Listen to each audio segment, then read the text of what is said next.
किसान साथियों, आज की वीडियो में हम धान में ज़्यादा कल्ले पाने का बहुत ही अच्छा फार्मूला, बहुत ही अच्छा तरीका आपको बताएंगे। यह तरीका अपना के आप धान में ढेरों कल्ले ले सकते हैं। बहुत ही आसान तरीका मैं आपको बताने वाला हूं।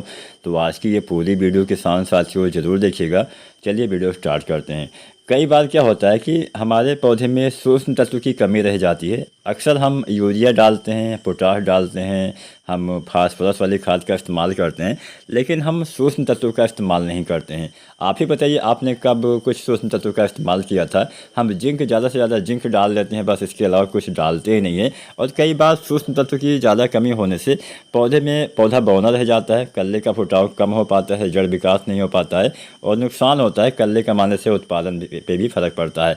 तो यहाँ पे आज जो हम पहला तरीका आपको बताएंगे, इसमें हम बहुत सारे जो सूक्ष्म तत्व होते हैं इनकी पूर्ति करना आपको बताएंगे और बहुत ही कम खर्चे में आप इनकी पूर्ति करके अच्छे खासे कल्ले, हरियाली, ग्रोथ आप ले पाएंगे। तो पूरा वीडियो आज की ज़रूर देखिएगा। और SRJ किसान चैनल पे अगर नए आए हैं, पहली बार मेरी वीडियो देख रहे हैं, तो सब्सक्राइब जरूर करिएगा। ऐसे ही खेती बाड़ी से संबंधित समय समय पे वीडियो आपको देखने को मिलती रहती है। आप हमें नीचे कमेंट के माध्यम से यह अवश्य बताइएगा कि आपकी धान की फसल अभी कितने दिन की हो गई है, ताकि हम उसी हिसाब से वीडियो बना सकें। चलिए जानते हैं इसमें आपको क्या क्या इस्तेमाल करना है। कापी पेन भी आप नोट कर सकते हैं, लिख सकते हैं। तो यहाँ पे आपको 5 चीज़ों का इस्तेमाल करना है। मैं एक एक करके आपको सारी चीज़ें बता देता हूँ। आपको लेना है जिंक 33% वाला 700 gram, magnesium sulphate 1 kilo, ferrous sulphate आधा किलो, मैग्नीज सल्फेट 250 ग्राम और यूरिया 1 किलो। ये 5 चीज़ें मैंने जल्दी जल्दी आपको बता दिया है, फिर से बता देता हूँ। जिंक सल्फेट 33% वाला 700 gram, magnesium sulphate 1 kilo, ferrous sulphate 500 gram, manganese sulphate 250 gram, urea 1 kilo. ये 5 चीज़ें आपको लेना है। सभी को आपको इसका इस्तेमाल कब करना है? लगभग 25 दिन के आसपास, रोपाई के 22-25 दिन पे आपको इनका जो है, मतलब 25 से 30, वैसे तो 20 दिन के बाद कर सकते हैं। 20 दिन के बाद से 50-55 दिन, 60 दिन तक इसका इस्तेमाल किया जा सकता है। लेकिन ज़्यादा लाभ पाना है तो 25 दिन के आसपास इसका इस्तेमाल करिए। तो इसके इस्तेमाल से आपके पौधे में जिंक की कमी दूर हो जाएगी, मैग्नीशियम, मैग्नीज, फेरस की कमी दूर हो जाएगी। कई बार इनकी कमी से भी कल्ले फुटाव कम हो पाता है और कल्ले फुटाव कम होने से सीधा सीधा फ़र्क आपको उत्पादन पे पड़ने वाला है। तो ये फार्मूला आपको अवश्य अपनाना चाहिए। एक तो पहला फार्मूला हो गया।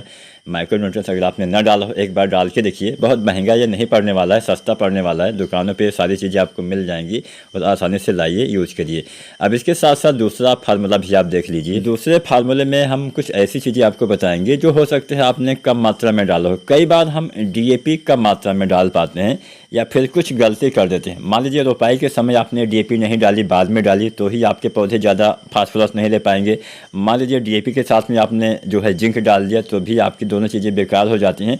तो अगर आप, मेरे कहने का मतलब ये है कि अगर आपने रोपाई के समय फास्फोरस वाली खाद डाली या फिर कम मात्रा में डाली, आपके पौधे ज़्यादा नहीं ले पा रहे थे, पौधे के जड़ों का विकास, यानी आपके पौधे में अगर इस समय आपकी फसल 20 दिन के ऊपर की हो गई है और पौधे में आपके फास्फोरस की कमी के लक्षण दिखाई देते हैं, तो ऐसी दशा में आपको फास्फोरस वाली चीज़ों की पूर्ति करनी पड़ेगी। तो फास्फोरस वाले तत्व की पूर्ति करने के लिए आपको एक NPK आता है 1261 इसका इस्तेमाल करना चाहिए। अगर आपने रोपाई के समय कम फास्फोरस डाला है, DAP वगैरह डाला है या फिर DAP के साथ में जिंक वगैरह डाल दिया है, तो ऐसी दशा में आपको क्या करना है कि 20 दिन के बाद आपको जो NPK आता है 1261 इसका इस्तेमाल करना है। इसमें 61% फास्फोरस पाया जाता है और नाइट्रोजन भी 12% पाया जाता है, जो आपकी पौधे में फास्फोरस की कुछ कमी दूर कर देगा, जिससे जड़ों का विकास अगर कम हुआ है तो अच्छे से हो पाएगा।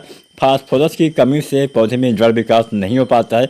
जब फसल में जड़ों का विकास नहीं होगा तो पौधे ज़्यादा भोजन नहीं ले पाते हैं। आप मिट्टी में खादों का इस्तेमाल भी करते हैं, लेकिन फिर भी आपके पौधे का विकास नहीं हो पाता है। तो जड़ विकास सबसे आवश्यक होता है। तो रोपाई के समय सही मात्रा में DAP डालिए। 30-40 किलो DAP रोपाई के समय, रोपाई से पहले ही डालना होता है, अंतिम जुताई के समय।